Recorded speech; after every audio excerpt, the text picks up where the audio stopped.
Hola, ¿cómo estás? Espero que muy bien. En este video vamos a ver el balance de potencia en un circuito y el teorema de Telegen.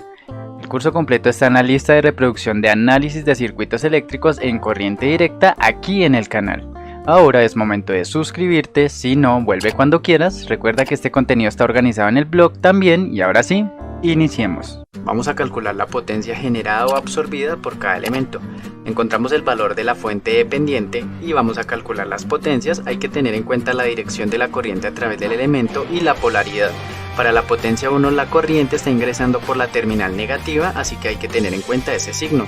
Para la potencia 2 y 3 entra por la terminal positiva y para la potencia 4 la corriente ingresa por la terminal negativa. Tenemos que la potencia 1 y 4 son potencias negativas, es decir, son elementos activos y las demás son elementos pasivos. La sumatoria de estas potencias debe ser igual a 0 vatios. Sumatoria de potencias generadas más sumatoria de potencias consumidas igual a 0. Vamos a calcular las potencias de este circuito. Para la potencia 1 hay que tener en cuenta la dirección de la corriente y la polaridad del elemento. La corriente ingresa por la terminal negativa. Para la potencia 2 se ingresa por la terminal positiva. Para la fuente dependiente se calcula su valor, reemplazando el valor de I, y ahora sí, P por I igual a 12 vatios. Y para la potencia del elemento 4, también P por I. Tenemos un elemento con potencia negativa, es un elemento activo, y 3 elementos con potencia positiva, son elementos pasivos. Ahora, sabemos que la sumatoria de potencias en un circuito deben ser iguales a 0 vatios, es decir, la suma de potencias generadas más la suma de potencias consumidas deben ser iguales a 0 vatios. Si se cumple esta condición, el balance de potencias está bien calculado. Vamos a realizar el balance de potencia y energía en este circuito.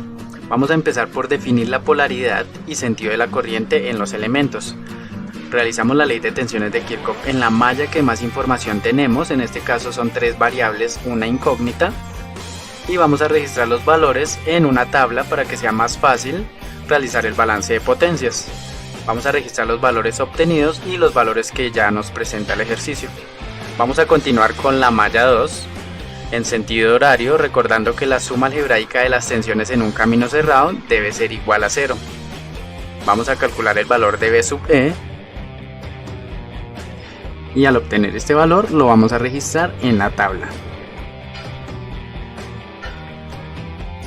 Finalmente nos resta calcular la tensión de un elemento, el elemento F, así que vamos a realizar una última ley de tensiones de Kirchhoff en sentido horario en la malla 3.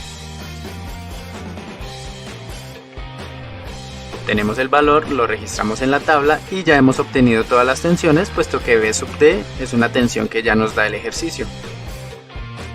Vamos a proceder a calcular las corrientes a través de los elementos y vamos a marcarlos, identificarlos, y también vamos a asumir que la corriente entrando a los nodos va a ser negativa. Vamos a realizar la ley de corrientes de Kirchhoff. La suma algebraica de las corrientes entrando y saliendo de un nodo deben ser iguales a 0. Vamos a calcular la corriente I sub E. Y ya con la información de esta corriente E I sub F, vamos a realizar una ley de corrientes de Kirchhoff en el nodo W para calcular la corriente a través del elemento D y G. Es la misma corriente puesto que están en serie, así que solo se debe calcular una corriente. Es un sistema de ecuaciones de una incógnita, son 3 variables pero solo tenemos una incógnita. Vamos a reemplazar los valores conocidos y obtener el valor de la corriente I sub D, que es la misma corriente I sub G.